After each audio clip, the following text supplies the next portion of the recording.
አሁን እየተናገርክ ያለው ማስረጃ የሌለው መረጃ የሌለው መጠጥ በቤት ሄደ እየጠጣ ብለህ ብርህን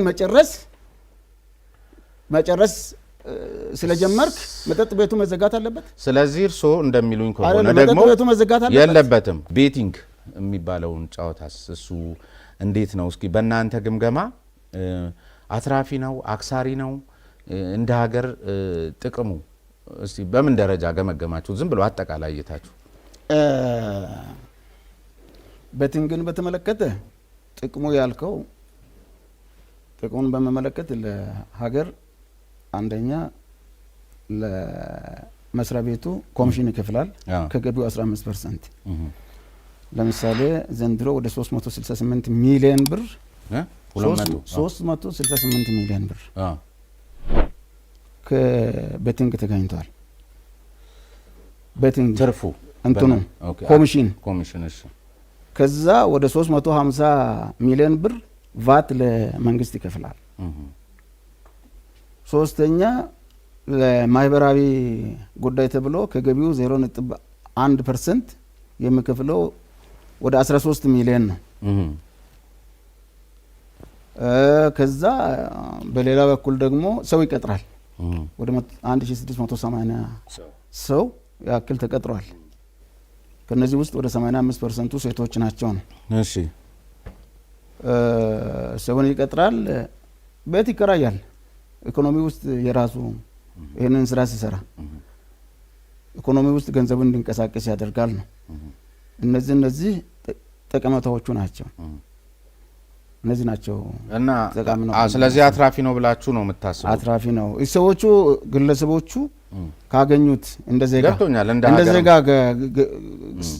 ሰዎቹ ያገኙት ገቢ ራሱ ለሀገር የሚያውሉት ቦታ የራሳቸው ሊሆን ይችላል። ልክ እኛ የምናውቀውና በሀገር ደረጃ ጥቅም ላይ የዋለው ይሄን ግን ወጣቶችና በተለይ ታዳጊ ልጆችንስ የሙሉ ጊዜ ቁማርተኛ የማድረጉ ማህበራዊ ቀውስ አልተሰላም? ማለት እንደዚህ በጥሬ ገንዘብ ብቻ ሳይሆን እነዚህ ወደፊት አድገው ሀገር ተረክበው ብዙ ትርፍ ለሀገራችን ያስመዘግባሉ ተብለው የሚታሰቡ ሰዎች በጣም ችግር ውስጥ አይደሉም ወይ? ስፖርት ቤቲንግ በአዋጅ የወጣው በ99 ዓመተ ምህረት ነው። አዋጅ ቁጥር 535/99 ተብሎ ነው የወጣው። ብዙ ጊዜ ሰዎች አይጫወቱም ነበረ። ብዙ ፈቃድ ጠያቂዎችም አልነበሩም። በሌላው ሀገር ስለነበረ ይሄን ማድረግ ይቻላል ተብሎ ነበር። ገባ ወጣ የማለት ችግሮች ነበሩ። 2011 ጀምሮ ግን በስፋት መጣ። ከለውጡ ጋር ተያይዞ በውጭ ያለው አካል ልምዱ ያለው አካል መጡና በጣም በስፋት ተጀመረ። ይሄ ሲጀምር አሁን ያልከው ጉዳይ በጣም እጅግ በጣም ጦፈ። አገር ውስጥ አነጋጋሪ ነበር በዛን ጊዜ ታውቅ እንደሆነ ማለት ነው። እንግዲህ በዛን ጊዜ ምንድነው እኛ ያደረግነው? በጣም ሰፋ።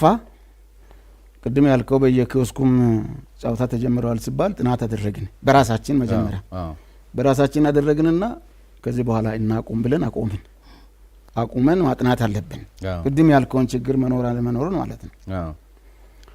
ከዛ አጥንተን ሌላ ይሄንን ችግር ማህበራዊ ችግር ያመጣል፣ እኛ ብናቆመውስ ይሄ ስራ ሊቆም ይችላል፣ የሌሎች ሀገሮችስ ልምድ ምንድነው የሚለውን ጥናት በማኔጅመንት ኢንስቲትዩት ጨረታ አውጥተን ማለት ነው። ማኔጅመንት ኢንስቲትዩት አጥንቶ አቀረበ። አቁመን ማለት ነው። ፍቃድ ቀጥለን መስጠቱን አቁመን ከዛ በኋላ ካቀረበ በኋላ ያው ያቀረበው ውጤት ማቆም አይቻልም፣ ግን በህግና በስርዓት መመራት አለበት የሚል ነው እንትኑ። ምን አደረግን? ከዛ በኋላ መጀመሪያ ሁሉም ጋር እያንዳንዱ የፍቃድ ማውጫው 200 ብር ነበር ነው። ማደሻው 200 ብር ነበር፣ ማውጫው 400 ብር ነበር። ሁሉም ሰው በቃ መጥቶ ቅድም ያልከውን በየቦታ ማተራመስ ጀምር። ይሄ በዚህ ልክ መሆን የለበትም። ኃላፊነት ያለበት ተጠያቂነት ያለበት አካል አቅም ያለው ገብቶ ለሀገርም ኢኮኖሚ የሚጠቅም ስራ መስራት አለበት አልንና መመሪያ አወጣን። በዚህ መመሪያ ውስጥ ፍቃድ ማውጫውን 500,000 ብር አደረግን። 500,000 ብር ማደሻውን 100,000 ብር አደረግን። ምን ማለት ነው? ዝም ብሎ በየቦታው እየሰፋ እንዳይሰፋ ለማድረግ ማለት ነው። ወደ ጨዋታው የሚመጡ ልጆች መጀመሪያ በ18 ዓመት ነበረ ከ21 ዓመት በላይ እንዲሆን መመሪያ ቁጥር 172 2013 የሚል አለ።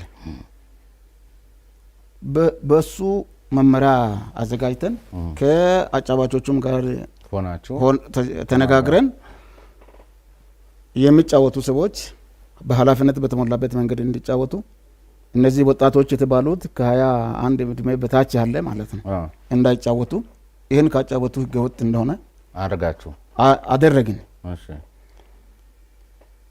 ስለዚህ መጀመሪያ የነበረው ቀነሰ ማለት ነው። ቀነሰ። ውጤታማ ሆናችሁ አሁን እርስዎ እንደሚሉኝ ይህን መመሪያ በማውጣታችሁ ሲጀመር የመደበኛ ሎተሪና የዚህ የቶምቦላችሁን ለመቆጣጠር የሚያስችል አደረጃጀት የሌላችሁ ተቋም ይህን በቴክኖሎጂ የሚከናወን መመሪያ ማውጣት በራሱ ግብ ነው ወይ? አሁን ከ21 ዓመት በታች ልጆች አይጫወቱም እያሉኝ ነው ወይስ እንዳይሰፋ ልታደርጉ ያወጣችሁት መመሪያ ተግባራዊ ሆኗል? እንዳይጫወቱ አድርገናል። ይሄን የሚያጫወቱ ከሆነ ተከታትለን አሁን እርስዎ በተግባር በተጨባጭ ነው የሚሉት? አሁን ከ21 ዓመት በታች ያለ ጠቅላላ ማለት በሚቻል ደረጃ የዚህ ቁማር ሰለባ ያልሆነ አካል አለ? ማአት እውነት ተቆጣጥራችሁስ የምትችሉት ነው በእናንተ አቅም? እውነት በወጣው መመሪያ ነው እዚህ ሀገር ላይ ተግባራዊ እየተደረገ ያለው?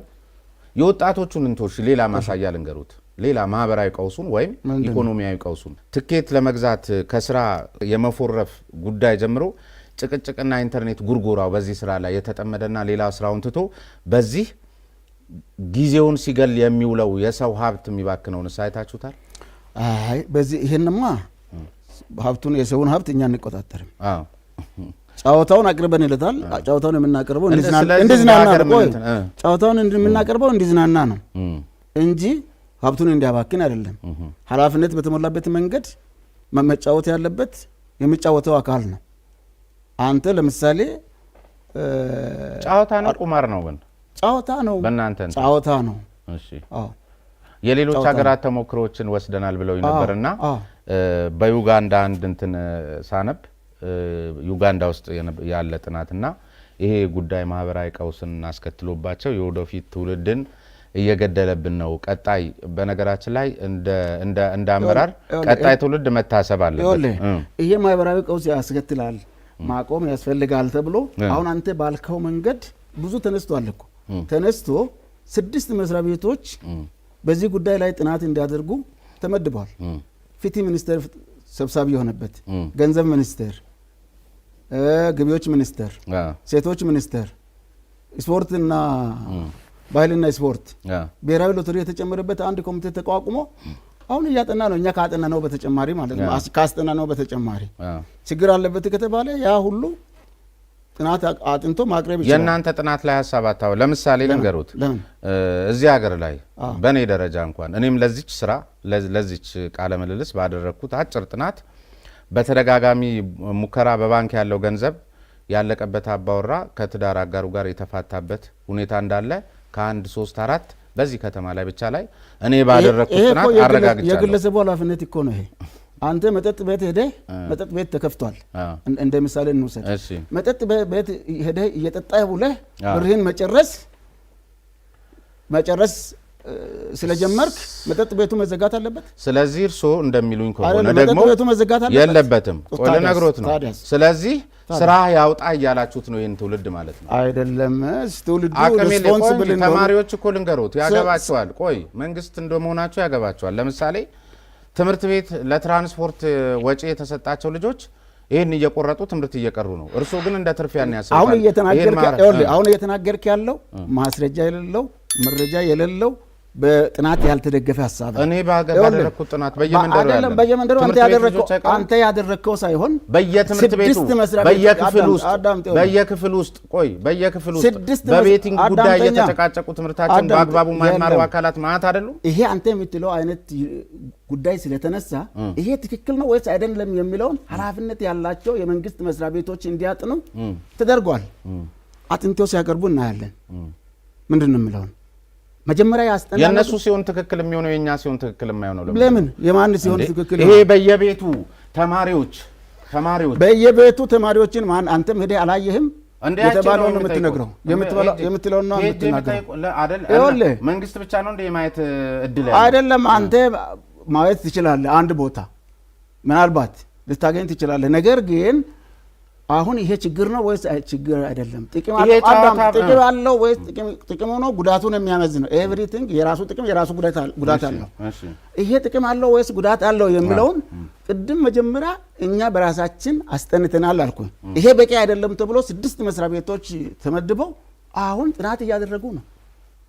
እኔ ምን ሀገራዊ ጉዳይ የነሱን ጥናት እንተው። ሀገራዊ ጉዳይ ለምን እንተዋለን? ሎጂካሊ ነው። ለምን እንተው?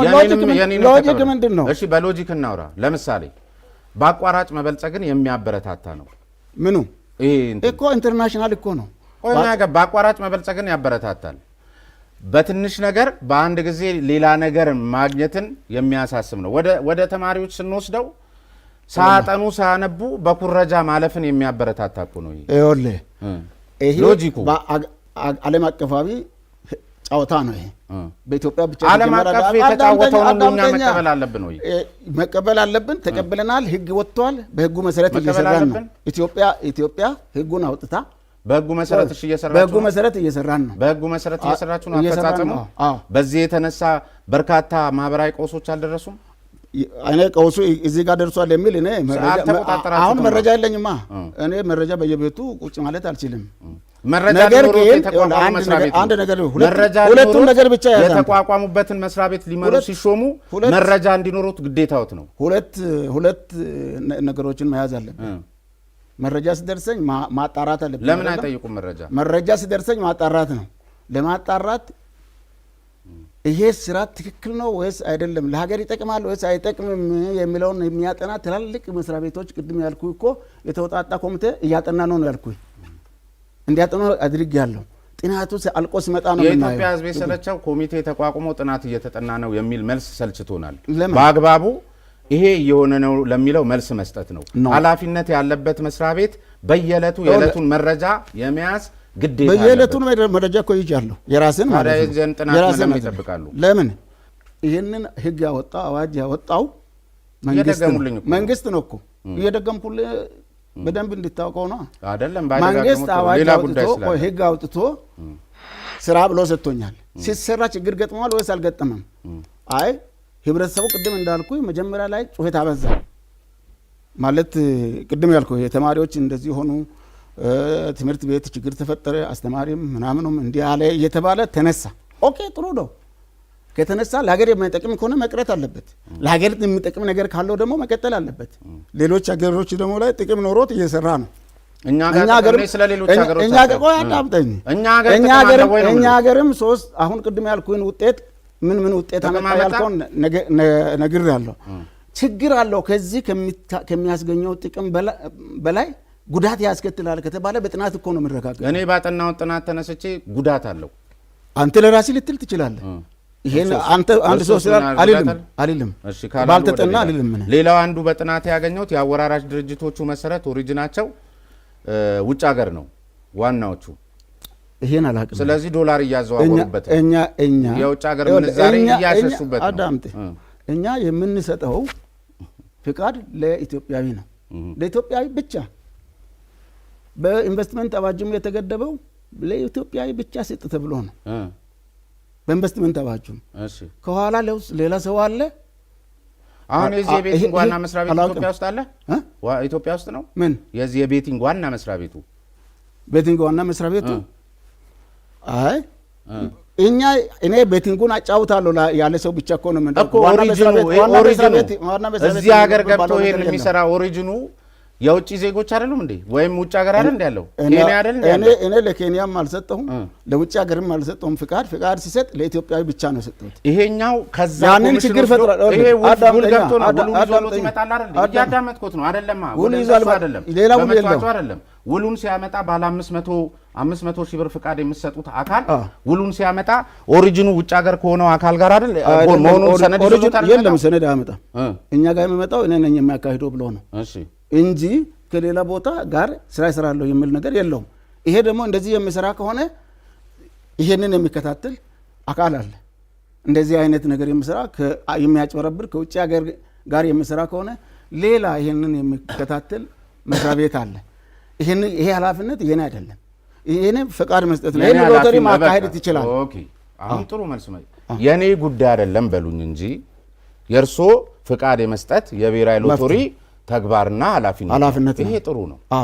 ከዛ ውጭ ያለው የኔ አይደለም ማለትና እንትኑ ግን ይላል ከውጭ ጋር ይገናኛል። የውጭ ነው እኮ ቤቲንግ አይደለም። ሁሉም ነገር እኮ የውጭ ነው። በቃ እናም ያጫውተውን አካል ፍቃድ እስከ መስጠት ድረስ ነው የብሔራዊ ሎተሪ ተግባርና ኃላፊነት። እሱ ያስማማኛል። የኔ ኃላፊነት ፍቃድ መስጠት ነው ለኢትዮጵያዊው ፍቃድ የመስጠት ተግባርና ኃላፊነቱ ሲወሰን ፍቃድ መስጠት ነው። ከዚያ ውጭ ግን ኦሪጂኑን ውጭ አድርጎ ዶላር ማዘዋወሩ ላይ የውጭ ምንዛሬ ማሸሹ ላይ የእናንተ ተግባርና ኃላፊነት አይደለም። እሱን የሚመለከት እሱ ነው የሚያግባባን። እሱ ያግባባን የእርሶ ተግባርና እንትን ስላልሆነ። ሌላ የመጨረሻችን ጉዳይ ብናረግ ደስ የሚለኝ የዚህ የኤስኤምኤስ ላይ ለምሳሌ ቢያንስ ነው ምለው አንደኛ መብት ነው ወይ እናንተ ናችሁ ያው እነሱን ማረል ፍቃድ የምትሰጡት መቼም የትኞቹ የኤስኤምኤስ የዚህ እጣ ምናምን የሚያጫውቱ 6 ይሄ እንደዚህ እንደ እንትኑ አይነት እንደ አድማስ አይነቱ አዎ አንዳንዶቹ በኤስኤምኤስ እናካሂዳለን ብለው ምናምን የፕሮሞሽን የሚሆን ምናምን ዞሮ ፍቃድ ሰጪ ናቸው። ግን አንዳንዴ ከግዴታስ ጋር መሆን የለበትም ወይ? ምናልባት ባይቻል ለምሳሌ አንድ ኤስኤምኤስ አጫዋች በወር ውስጥ በሳምንት ውስጥ በቀን ውስጥ በሰዓታት ውስጥ ለአንድ ሰው ምን ያህል ጊዜ መላክ አለበት ማለት ይሄንን ቁረጡ ብለው ይልኩልን አይደለ? እድሉን ይሞክሩ ብለው ባልሆነ ሰዓት ሌሊትም ቀንም እንዴ ሰው እዳ በላው ወይ? ይሄን ቴሌ መደረግ የለበትም ብሎ የቆመ ነው። ቴሌ የኛ እንትን አይደለም። ይሄ ቴሌ የእናንተም ነው አይደለም? ቆይ አዳም በጋራ ነው የምንሰራው። እኛ ፍቃድ ነው የምንሰጠው በኤስኤምኤስ እንዲያካሂድ ማለት ነው። በምን ያህል ፍሪኩዌንሲ ማድረግ አለበት የሚለውን የኤስኤምኤሱን ጉዳይ የሚከታተለው ቴሌ ነው። የኢትዮጵያ ብሮድካስቲንግ ሁልጊዜ አሁን ያልከው ጥያቄ ከ3 ዓመት በፊት ተነስቶ ማለት ነው ሁልጊዜ የላኩብን ነው ስላለ እንዳትልኩ የሚል በሳምንት ጊዜ ውስጥ በተወሰነ ጊዜ ብቻ ላኩ የሚል ቴሌም ብሮድካስትም እንትን የኢትዮጵያ ብሮድካስትም አስተላልፎ እንደዚህ አይነት ነገር ከቆመ ቆይቷል። አሁን እኛን ኤስኤምኤስ እያካሄድን ያለ ነው። እኛ አሁንም የላክን ነው። በተኛበት ሰዓት አይደለም በቀድ በተወሰነ ጊዜ ውስጥ እናስተላልፋለን። ቴሌም ያስተላልፋል። 605 የሚባለው ነው። 605 የኛ ነው እና እሱን ያለ ሰዓት ሁሉ ትልኩብኝ አይደለ? ያለ ሰዓት ትልኩብን አይደል እንዴ? በቀን 5 ሁለታችንም ስለምንልክ ማነው ቴሌም እኛም ስለምንልክ ያለ ሰዓት ይላከው ማን እንደሆነ አይታወቅም። እሱን ቼክ እናደርጋለን። ቼክ አድርጉ እንጂ በጣም አሰልችታችሁናል ነው። እንግዲህ ያው አንድ ሰው ስራ አለው እኮ በሬዲዮና በቴሌቪዥን ፕሮሞሽን ይሄን ለመለሰ ይሄንን ሰጣለሁ የ100 ብር ካርድ ሰጣለሁ ምናምን እሱ ይቻላል። ሁለት አይነት ነገር ነው ያለው። ሌጣ የሆነ ጥያቄ አለ። ሌጣ ማለት የእድል ጉዳይ የሌለበት ኦኬ በመለሰው ለምሳሌ ገባኝ። ኦኬ የአንድ ሰዎችን እየጠየቀ የሚያስቸግረው የዋልታ ጋዜጠኛ ማን ነው ቢባል ስሜኔ ባፈርስ ብሎ ከመለሰ እኛ አያገባንም። ሰዎችን የሚያስቸግረው እሺ አሁን ግልጽ ሆነልኝ። እንደዛ ከሆነ እኛን አያገባንም።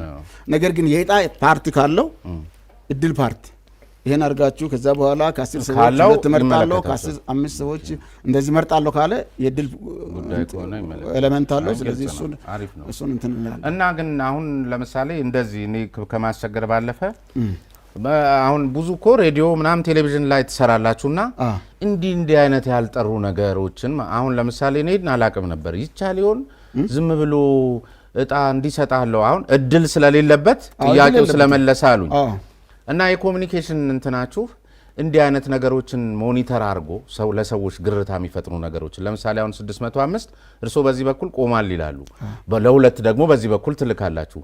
ባለመናበብ ሰዎችን እያስጨነቃችሁ ሊሆን ይችላል። በተመሳሳይ መልኩ እንዲህ በቴሌቪዥን ፕሮግራማችሁ ሌሎች ቦታዎች ላይ የሚሰሩ ህገወጦችን ምናምን ላይ የኮሚኒኬሽን ስራችሁ ላይ በርሶ ግምገማ የተዳከማችሁ አይመስሎትም? ኮሚኒኬሽን ስራችን በተቻለ መጠን እየሰራን ነው። ሙሉ በሙሉ በቃ ፍጹም ነን ብሎ መውሰድ በጣም አስቸጋሪ ነው። እንትንማ ዋና ናችሁ። ይሄ ፕሮሞት ስታረጉ በደንብ አውቃለሁ። እሱ ችግር የለባችሁም።